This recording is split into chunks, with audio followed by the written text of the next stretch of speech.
सास जो होती है ना, वो हर छोटी छोटी चीज पर बहुओं को डांटती रहती। प्यार से बोलो राधे राधे। सास कौन होती है? सास लेने ना दे वो सास। प्यार से बोलो। देखो जितने यहाँ पर सास बहू तो सबके आए होंगे। अब यहाँ सास जितने सास बैठी है ना, उनका मुंह बन गया। देखो दिखाई दे रहा कुछ तो बड़े क्रोध में मुझे देख रहे हैं। ऐसा नहीं है, थोड़ा बहुत विनोद भी जरूरी है। प्यार से बोलो ना। बहू ये सोच रही होंगी कि हाँ हमारी सास तो सच में ऐसी सांसें लेने नहीं देती सुबह से लेकर शाम तक। एक बार एक अम्मा ने अपने बेटा के लिए बहू ढूंढ रही थी। अब वो अम्मा चाहती है कि बहू ऐसी मिले घर के सब काम संभाले। बहू ऐसी मिले मैं कुछ भी कह दूं शांति से सुने, मुझे जवाब ना दे। है ना? सब सासें यही चाहते कि बहू अच्छी मिले, चाहे हम कैसे ही रहें। अपने भीतर के अवगुण तो कोई नहीं देखता, लेकिन दुनिया का चाहे कितना भी बुरा इंसान क्यों ना हो, सब चाहता है कि मुझसे बात करने वाले, मुझसे संगत करने वाले मुझसे अच्छे से बात करें। अब उस अम्मा जो थी कहती है कि इतनी अच्छी बहू ढूंढ के लाऊंगी, कभी अपना मुंह ही ना खोले, कभी बड़ों को जवाब ना दे। तो सच में बेटा की शादी करा दी। अब रोज वो खाना बनाए बहू, सास जब खाती है तो एक न एक कमी रोज निकालती। कुछ काम भी करती है तो कमी निकालती है। जब बहू झाड़ू पोछा करती है तो सास कहती है अच्छे से लगा। एक भी जगह में इतना सा भी कचड़ा नहीं होना चाहिए। बर्तन धोए तो सास बोले कि बर्तन को ऐसे धोना बिल्कुल चमका करके, फिर पोंछ के रखना, एक भी बर्तन गीला नहीं होना चाहिए। अब बहू बहुत परेशान है, कितना सह लिया, कितना सुन लिया, फिर भी सास डांटना कम नहीं करती। तो एक दिन जैसे बहू ने दाल चावल बनाया, सास खाने लगी तो एक कंकड़ मिला, छोटा सा पत्थर मिला। अब जैसे कंकड़ दांत में फंसा, सास चिल्लाने लगी, अरे कैसी है, कितना भी मैं समझाऊं एक काम ढंग से नहीं करती। एक एक चावल के दाना को देख करके बनाना था, उसको अच्छे से साफ करना था, एक एक चावल को देख करके बनाना है। अब बहू को बड़ा आया क्रोध। एक दिन नहीं, 2 दिन नहीं, रोज सुनना पड़ता है, रोज डांटती है, कितना अच्छा करो, रोज चिल्लाती, कमी रोज निकालती है। तो जैसे सास ने कहा एक एक चावल को देख के नहीं बना सकती, बहू कहती सासू माँ क्या हो गया, कभी कभी 1-2 पत्थर आप भी चबा नहीं सकती। आज बहू ने भी जवाब दे दिया।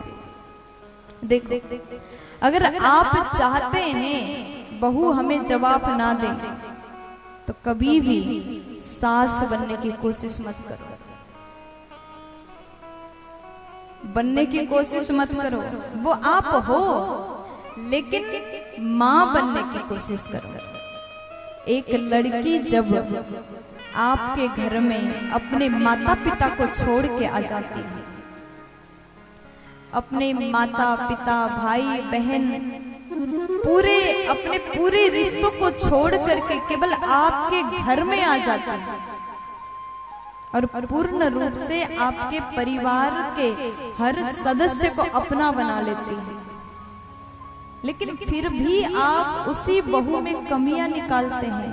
आप रोज ये देखते हैं कि बहू ने मेरे लिए भोजन कैसा बनाया, बहू ने मेरे लिए टाइम से चाय दिया नहीं दिया, ये रोज देख रहे हैं। लेकिन आप ये नहीं देख रहे वो लड़की आपके घर को संभालने के लिए अपने घर को छोड़ के आ गई।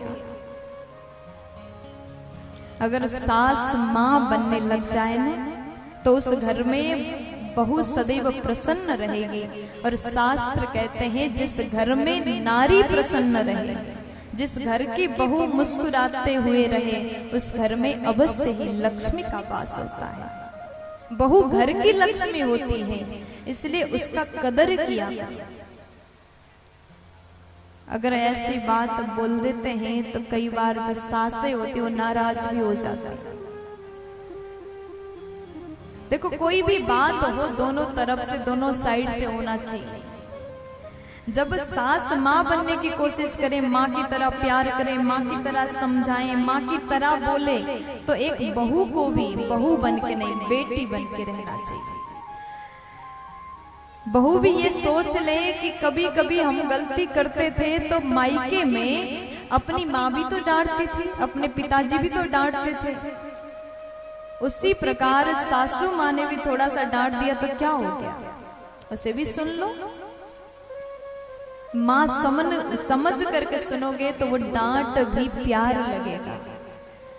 अगर आप अपने घर में झगड़ा नहीं चाहते, आप चाहते हैं कि हमारे घर में हर कोई खुश रहे, घर के सभी लोग बड़े शांति से रहे, तो घर को स्वर्ग बना सकती है अगर घर के सास बहू में माँ बेटी के समान यद प्रेम हो जाए, तो वो नारियां मिलकर के घर को स्वर्ग बना सकती है। और जिस घर में रोज कुत्ते बिल्ली के समान सास और बहू लड़ाई करते रहे तो उस घर में अवश्य ही दरिद्रता का वास होगा, और उस घर में रहने वाले आपके बेटा हो, आपके पति हो, कभी भी खुश नहीं रह सकते। जब घर की नारी बड़े अच्छे से अपने गृहस्थ को संभाले, तभी जितने बाबा लोग होते हैं, जितने पति लोग होते हैं, वो बाहर जाकर के अपने काम में ध्यान लगा पाएंगे, अपने काम को अच्छे सही रूप से कर पाएंगे। अगर आप चाहते खूब धन भी आए, सुख शांति भी आए, तो घर की लक्ष्मी नारियों का कर्तव्य घर को संभाले और पुरुष का कर्तव्य बाहर से सब चीजें लाएं, धन कमा करके लाएं, ताकि परिवार का सही रूप से पालन हो सके। इसलिए कहते हैं ना, ताली दो हाथ से बजती है, एक हाथ से तो सिर्फ थप्पड़ ही लगता है। प्यार से बोल दो ना।